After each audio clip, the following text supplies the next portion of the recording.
The Blue Castle by L.M. Montgomery. Chapter 1. If it had not rained on a certain May morning, Valancy Sterling's whole life would have been entirely different. She would have gone with the rest of her clan to Aunt Wellington's engagement picnic, and Dr. Trent would have gone to Montreal. But it did rain, and you shall hear what happened to her because of it. Valancy wakened early, in the lifeless, hopeless hour just preceding dawn. She had not slept very well. One does not sleep well sometimes when one is 29 on the morrow and unmarried, in a community and connection where the unmarried are simply those who have failed to get a man. Deerwood and the Sterlings had long since relegated Valancy to hopeless old maidenhood, but Valancy herself had never quite relinquished a certain pitiful, shamed little hope that romance would come her way yet. Never until this wet, horrible morning when she wakened to the fact that she was 29 and unsought by any man. Aye, there lay the sting. Valancy did not mind so much being an old maid. After all, she thought, being an old maid couldn't possibly be as dreadful as being married to an Uncle Wellington, or an Uncle Benjamin, or even an Uncle Herbert. What hurt her was that she had never had a chance to be anything but an old maid. No man had ever desired her. The tears came into her eyes as she lay there alone in the faintly graying darkness. She dared not let herself cry as hard as she wanted to, for two reasons. She was afraid that crying might bring on another attack of that pain around the heart. She had had a spell of it after she'd got into bed, rather worse than any she had had yet. And she was afraid her mother would notice her red eyes at breakfast, and keep at her with minute, persistent, mosquito-like questions regarding the cause thereof. Suppose, thought Valancy with a ghastly grin, I answered with the plain truth. I'm crying because I cannot get married. How horrified mother would be, though she is ashamed every day of her life of her old maid daughter. But of course appearances should be kept up. It is not, Valancy could hear her mother's prim, dictatorial voice asserting, it is not maidenly to think about men. The thought of her mother's expression made Valancy laugh, for she had a sense of humor nobody in her clan suspected. For that matter, there were a good many things about Valancy that nobody suspected. But her laughter was very superficial, and presently she lay there, a huddled, futile little figure, listening to the rain pouring down outside and watching, with a sick distaste, the chill, merciless light creeping into her ugly, sordid room. She knew the ugliness of that room by heart, knew it and hated it. The yellow-painted floor with one hideous hooked rug by the bed with a grotesque hooked dog on it, always grinning at her when she awoke. The faded, dark-red paper, the ceiling discolored by old leaks and crossed by cracks, the narrow, pinched little washstand, the brown paper lambrequin with purple roses on it, the spotted old looking-glass with a crack across it, propped up on the inadequate dressing table, the jar of ancient potpourri made by her mother in her mythical honeymoon, the shell-covered box with one burst corner which Cousin Stickles had made in her equally mythical girlhood, the beaded pincushion with half its bead fringe gone, the one stiff, yellow chair, the faded old motto, gone but not forgotten, worked in coloured yarns about Great-Grandmother Sterling's grim old face, the old photographs of ancient relatives long banished from the rooms below. There were only two pictures that were not of relatives. One, an old chromo of a puppy sitting on a rainy doorstep. That picture always made Valancy unhappy. That forlorn little dog crouched on the doorstep in the driving rain. Why didn't someone open the door and let him in? The other picture was a faded, pass-partooted engraving of Queen Louise coming down a stairway, which Aunt Wellington had lavishly given her on her 10th birthday. For 19 years she had looked at it and hated it. Beautiful, smug, self-satisfied Queen Louise. But she never dared destroy it or remove it. Mother and Cousin Stickles would have been aghast, or, as Valancy irreverently expressed it in her thoughts, would have had a fit. Every room in the house was ugly, of course, but downstairs appearances were kept up somewhat. There was no money for rooms nobody ever saw. Valancy sometimes felt that she could have done something for her room herself, even without money, if she were permitted. But her mother had negatived every timid suggestion, and Valancy did not persist. Valancy never persisted. She was afraid to. Her mother could not brook opposition. Mrs. Sterling would sulk for days if offended, with the airs of an insulted duchess. The only thing Valancy liked about her room was that she could be alone there at night to cry if she wanted to. But, after all, what did it matter if a room, which you used for nothing except sleeping and dressing in, were ugly? Valancy was never permitted to stay alone in her room for any other purpose. People who wanted to be alone, so Mrs. Frederick Sterling and Cousin Stickles believed, could only want to be alone for some sinister purpose. But her room in the Blue Castle was everything a room should be. Valancy, so cowed and subdued and overridden and snubbed in real life, was wont to let herself go rather splendidly in her daydreams. Nobody in the Stirling clan or its ramifications suspected this, least of all her mother and Cousin Stickles.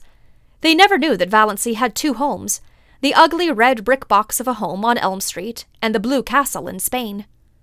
Valency had lived spiritually in the Blue Castle ever since she could remember. She had been a very tiny child when she found herself possessed of it. Always, when she shut her eyes, she could see it plainly, with its turrets and banners on the pine-clad mountain height, wrapped in its faint blue loveliness against the sunset skies of a fair and unknown land.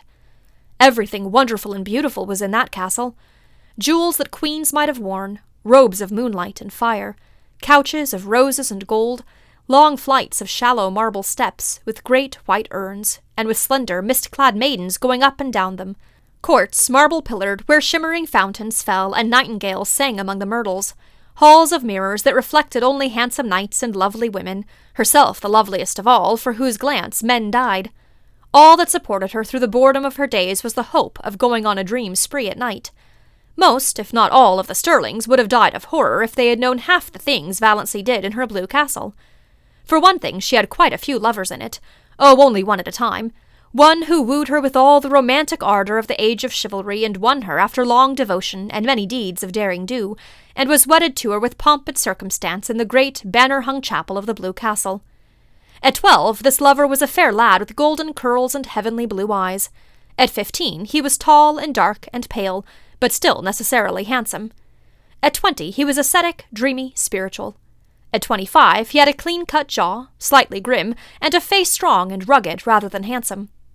Valency never grew older than 25 in her Blue Castle, but recently, very recently, her hero had had reddish, tawny hair, a twisted smile, and a mysterious past. I don't say Valency deliberately murdered these lovers as she outgrew them. One simply faded away as another came. Things are very convenient in this respect in Blue Castles. But on this morning of her day of fate, Valency could not find the key of her Blue Castle. Reality pressed on her too hardly, barking at her heels like a maddening little dog. She was 29, lonely, undesired, ill-favored. The only homely girl in a handsome clan with no past and no future. As far as she could look back, life was drab and colorless, with not one single crimson or purple spot anywhere. As far as she could look forward, it seemed certain to be just the same until she was nothing but a solitary little withered leaf clinging to a wintry bough. The moment when a woman realizes that she has nothing to live for, neither love, duty, purpose, nor hope, holds for her the bitterness of death. And I just have to go on living because I can't stop. I may have to live 80 years, thought Valency in a kind of panic. We're all horribly long-lived. It sickens me to think of it. She was glad it was raining. Or rather, she was drearily satisfied that it was raining. There would be no picnic that day. This annual picnic, whereby Aunt and Uncle Wellington, one always thought of them in that succession, inevitably celebrated their engagement at a picnic 30 years before, had been, of late years, a veritable nightmare to Valency. By an impish coincidence, it was the same day as her birthday, and, after she had passed 25, nobody let her forget it. Much as she hated going to the picnic, it would never have occurred to her to rebel against it. There seemed to be nothing of the revolutionary in her nature, and she knew exactly what everyone would say to her at the picnic. Uncle Wellington, whom she disliked and despised even though he had fulfilled the highest Stirling aspiration, marrying money, would say to her in a pig's whisper, "Not thinking of getting married yet, my dear," and then go off into the bellow of laughter with which he invariably concluded his dull remarks. Aunt Wellington, of whom Valency stood in abject awe, would tell her about Olive's new chiffon dress and Cecil's last devoted letter. Valency would have to look as pleased and interested as if the dress and letter had been hers, or else Aunt Wellington would be offended. And Valency had long ago decided that she would rather offend God than Aunt Wellington, because God might forgive her, but Aunt Wellington never would. Aunt Alberta, enormously fat, with an amiable habit of always referring to her husband as he, as if he were the only male creature in the world, who could never forget that she had been a great beauty in her youth, would condole with Valency on her sallow skin. "I don't know why all the girls of today are so sunburned. When I was a girl, my skin was roses and cream. I was counted the prettiest girl in Canada, my dear." Perhaps Uncle Herbert wouldn't say anything, or perhaps he would remark jocularly, "How fat you're getting, Doss!" And then everybody would laugh over the excessively humorous idea of poor, scrawny little Doss getting fat. Handsome, solemn Uncle James, whom Valency disliked but respected because he was reputed to be very clever and was therefore the clan oracle, brains being none too plentiful in the Sterling connection, would probably remark with the owl-like sarcasm that had won him his reputation, "I suppose you're busy with your hope chest these days?" And Uncle Benjamin would ask some of his abominable conundrums, between wheezy chuckles, and answer them himself. "What is the difference between Doss and a mouse?" "The mouse wishes to harm the cheese, and Doss wishes to charm the he's." Valancy had heard him ask that riddle 50 times, and every time she wanted to throw something at him. But she never did. In the first place, the Sterlings simply did not throw things. In the second place, Uncle Benjamin was a wealthy and childless old widower, and Valancy had been brought up in the fear and admonition of his money. If she offended him, he would cut her out of his will, supposing she were in it. Valancy did not want to be cut out of Uncle Benjamin's will. She had been poor all her life, and knew the galling bitterness of it. So she endured his riddles, and even smiled tortured little smiles over them. Aunt Isabel, downright and disagreeable as an east wind, would criticize her in some way. Valancy could not predict just how, for Aunt Isabel never repeated a criticism. She found something new with which to jab you every time. Aunt Isabel prided herself on saying what she thought, but didn't like it so well when other people said what they thought to her. Valancy never said what she thought. Cousin Georgiana, named after her great-great-grandmother, who had been named after George IV, would recount dolorously the names of all relatives and friends who had died since the last picnic, and wonder which of us will be the first to go next. Oppressively competent, Aunt Mildred would talk endlessly of her husband and her odious prodigies of babies to Valancy, because Valancy would be the only one she could find to put up with it. For the same reason, Cousin Gladys, really first Cousin Gladys once removed, according to the strict way in which the Sterlings tabulated relationship, a tall, thin lady who admitted she had a sensitive disposition, would describe minutely the tortures of her neuritis.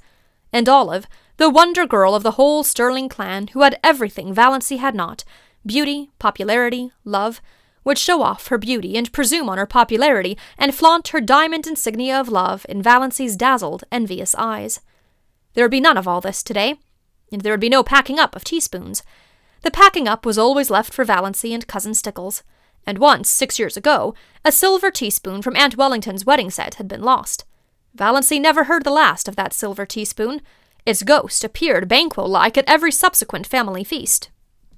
Oh yes, Valancy knew exactly what the picnic would be like, and she blessed the rain that had saved her from it. There would be no picnic this year. If Aunt Wellington could not celebrate on the sacred day itself, she would have no celebration at all.